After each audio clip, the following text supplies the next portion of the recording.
Challenge கூட பண்றேன். யாராவது ஒருத்தர் வர சொல்லுங்க, அவரோட பிளட் டெஸ்ட் ரிப்போர்ட் எடுக்க சொல்லுங்க, அல்ல சர்க்கரை அளவு அதிகமா இருக்கட்டும், அவருக்கு அடுத்த 5 நாட்களுக்கு வந்து நம்மளுடைய உணவு மட்டும் தான் கொடுப்போம், என்ன கொடுக்குறோமோ அதை மட்டும் தான் திங்கணும். அதுக்கப்புறம் 5வது நாள் அவருக்கு குணமாகுதா இல்லைன்னு பாருங்க. ஆயிரும். காரணம் என்னன்னா, சர்க்கரை நோய்க்கு காரணம் என்ன? அது நம்ம உடம்புல இருக்கக்கூடிய குளுக்கோஸ் லெவல். நம்ம உடம்புல ஏன் குளுக்கோஸ் லெவல் அதிகமா இருக்கு அப்படின்னு பாத்தீங்கன்னா, மாவுச்சத்து நம்ம அதிகமா சாப்பிடும்போது நம்மளோட இன்சுலின், நம்ம உடம்புல சுரக்கக்கூடிய இன்சுலின் வந்து அதை சரியா ப்ராசஸ் பண்ண முடியாத அளவுக்கு போகும் பொழுது அந்த மாவுச்சத்துல இருந்து வரக்கூடிய குளுக்கோஸ் வந்து நம்ம ரத்த ஓட்டத்துல இருக்கும்.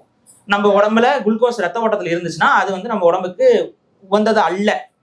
அப்ப அந்த குளுக்கோஸ் லெவல் அதிகமா இருக்கும். சரி, இந்த குளுக்கோஸ் லெவல்ங்கிறது என்னன்னா ஒண்ணும் இல்ல, வண்டியில போடுற பெட்ரோல் மாதிரி தான்.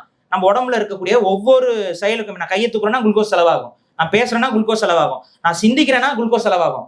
நம்ம உடம்புடைய பெட்ரோல் மாதிரி அது குளுக்கோஸ். இன்னும் நிறைய விஷயங்கள் இருக்கு, அதுல குளுக்கோஸ் மிக முக்கியமான ஒரு பெட்ரோல். அப்ப நம்மளுடைய சக்தியாக செயல்படுவதுதான் குளுக்கோஸ். இது நம்ம உடம்புல எக்ஸஸா இருந்துச்சுன்னா அது நமக்கு வந்து சர்க்கரை நோயாக கருதப்படுது.